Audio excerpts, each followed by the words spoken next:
Starbucks classic. Got me some eggs and cheese with apples and grapes. It's complete with the multigrain muesli bread and honey peanut butter spread. Ooh, ooh. So we made it to Edmonton, loaded in, got banners on stage and everything. Yeah, yeah, yeah, yeah. It's looking good in the venue, Rendezvous. You've seen me play it a million times before, made a million videos there. Big shout out to Sabian with the rescue getting the gaff tape. So I do have a minute to chill out now, eat some delicious Starbucks food, and then finish video, upload it, and then get back to the routine. I mean, it's not a barbecue in a parking lot before the gig, but it'll do.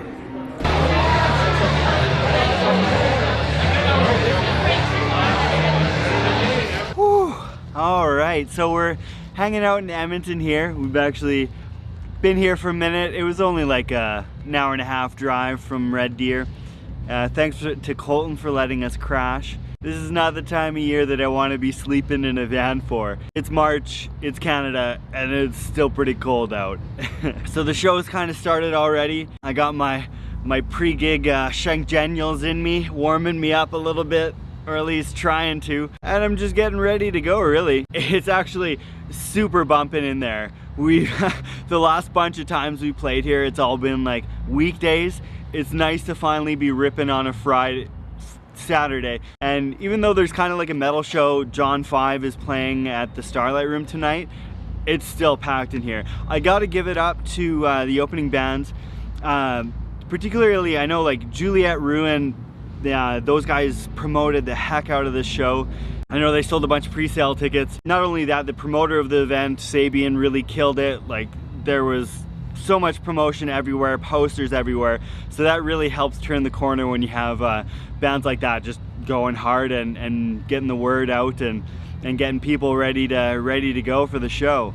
So on the drive up, we were like talking about Spotify specifically and sort of what song was going to break out, because so many people have been telling us, you know, besides the singles, like, oh, you know, Old Bones, New Blood is my favorite, or Apocalyptic is my favorite, or End of Existence. So we were kind of taking bets like which single would, or which non-single song would kind of rise up on the Spotify charts quickly. And we were thinking like it would probably be Hurricane, maybe, because it's the first song on the album.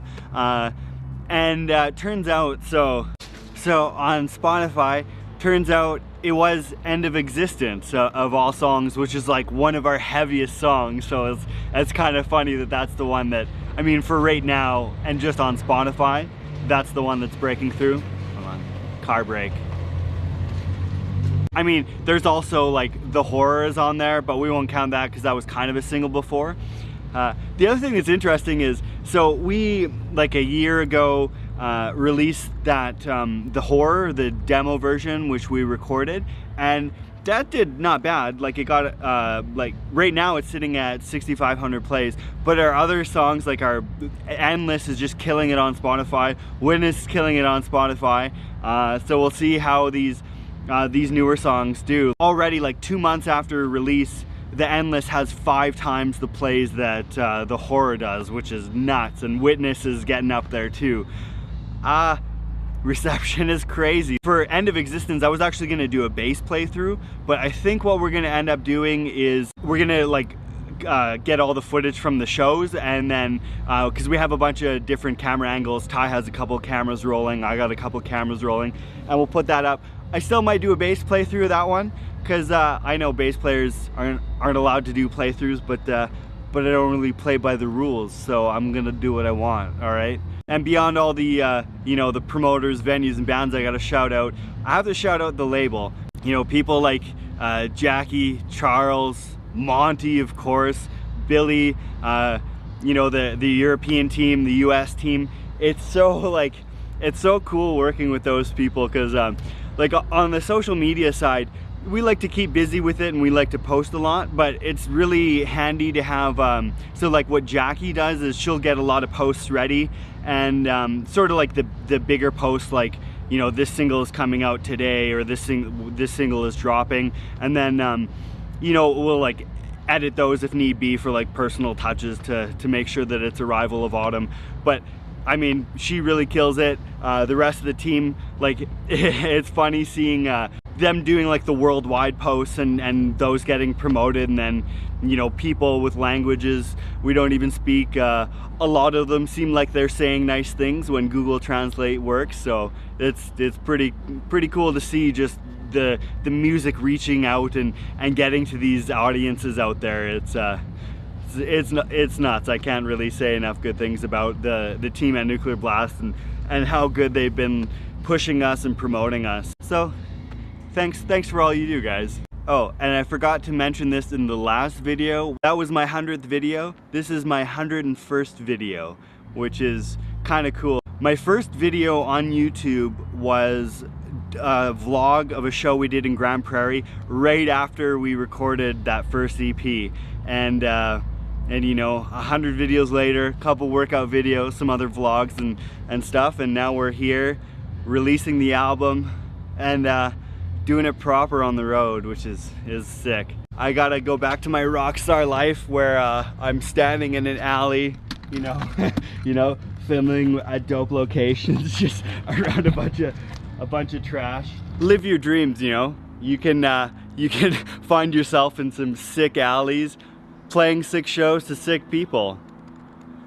Believe in yourself and keep dreaming.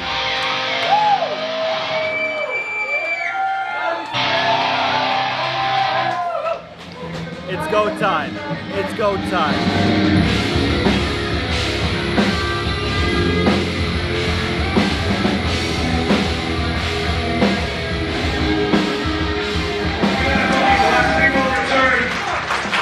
The first single in 5 minutes.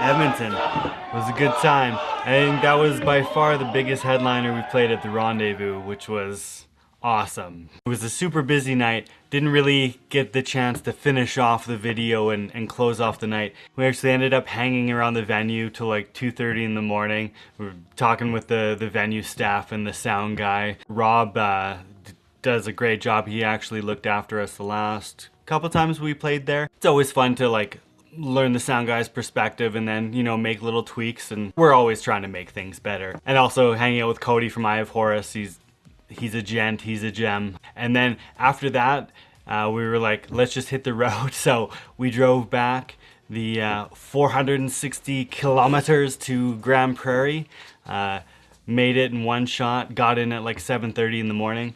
And I mean, by we, I mean it was Ryan really who drove the whole time. Got a couple of Red Bulls in him and hit the road. But you know, we're a band, so I partially take credit. So you might say that I was the one that drove. Makes for a long night, but I mean, it's nice to get back home.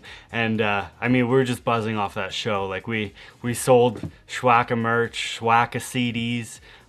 People were stoked on it. You know, top to bottom, it was a good experience. When I was ordering the banners, I got a couple of cups made, just kind of as a joke for the guys and stuff like that. Then I made a post on Instagram. So these cups right here, so it's got the Harbinger dude on them, and it was just a bit of a joke. But then people were asking like, yo, I want a cup, I want a cup, and you know, I only ordered a few of them, but I ended up giving away a couple, just because there was a couple people in Edmonton in particular who were like sharing the crap out of the show, just like fans and stuff like that. So I was like, and they had asked at the show about getting cups. So I was like, well, I'm just gonna hook you up with one because, you know, just as a thank you for, I mean, going hard for us and getting the word out there for us. So enjoy the mugs. And I think we'll probably end up having to make an order of a bunch more of these because it seems like a lot of people are interested in them. So people were going nuts after, and they were asking for an encore, and we actually didn't prepare to play one. Like, we were just gonna play our set. That was gonna be it, just walk off stage. So I started unplugging my stuff and people were chanting for it, and then the guys were like, yeah, should we play one? Oh, yeah, sure, okay. Because we had another in the bag that we were saving for this Grand Prairie show as a big surprise. So we ended up playing a classic Arrival of Autumn song, Like Fire, which was funny because a lot of people were chanting for us to play that song. You're welcome, I guess, I don't know.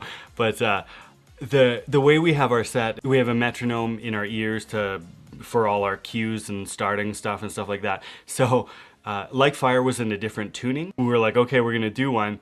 And then our guitarist Ryan started the cue for the next song, and then like Ty's coming in, he does his drumming, and I was like, oh, Ty's starting this really early, this is weird. And then like they started playing, it was like the other guitarist Brendan and I, like we hadn't even had a chance to tune up yet, so I'm like I legitimately was like unplugging all my packs and my in-ears, turning stuff off, so I was like, I got it too! Wait, you guys realize it's in a different tuning. You're gonna have to...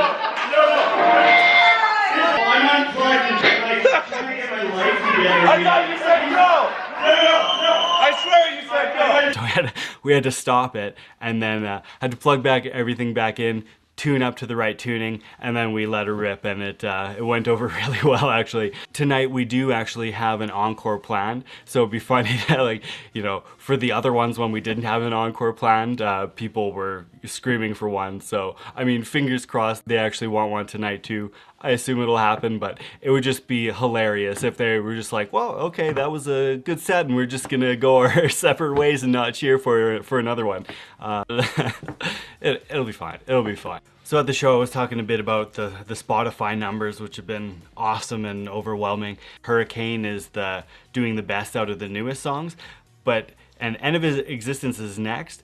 So it might not be that most people are listening to End of Existence, you know, just because that's their favorite. What is kind of neat is that the plays for Hurricane and End of Existence are pretty similar to each other, so, you know, people are starting the album and then they're continuing to listen through, which is a good sign, you know, that they hear a song, they like it, and they're carrying through. And then the other song that's starting to heat up a little bit is that Better Off Without, which we released the music video for, and that's cool that people are getting traction with that one. Like as of today, so it's a little bit later, it's the April 5th today, the day of our big CD release party, it's just under 22,000 plays, which is, I mean, it's not like it's gone viral, but that's, I mean, for us, that's fantastic. That's the, you know, most response we've ever had for anything, and people are just stoked on it. So it's, I don't know, exciting times anyway. And a cool thing that happened during the week was that we sold out on the Amazon Canada website. We made a post about it, and then shortly after we sold out on the Amazon USA website, so lots of people picking up the albums there, and then of course on the Nuclear Blast website and in stores and all that. But like the album seems like it's catching on, which is cool. Again, years in the making. It's nice that like it didn't come out and people were just like hating on it, so that would have been the worst.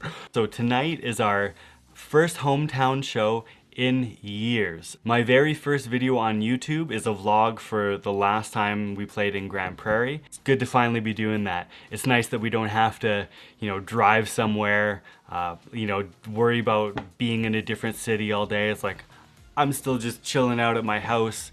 I'll load in sometime later, and then the venue is like, it's in town, so, you know, we don't need to worry about loading up a van and piling everyone in, making sure everyone has everything. If we forget something at the jam room, we can just rip back over and get it. Ryan, bring your in-ears. Super stoked to play at Better Than Fred. Most nights when I do go out or go to a show, that's where it's happening, so it's fun to be back there again. And it's actually pretty close to sold out. It might sell out tonight. We're getting really close. It's like a 10,000 person venue. It really isn't. It's like a couple hundred, but for the purpose of this video, there's like 10,000 people. It'll be nuts. Now I gotta go get ready, finish off my day. Thanks for watching my video. Please like and or subscribe. Check out the album. Give it a spin. You know, any support any way you can is awesome. And I'll check you all later. Deuces.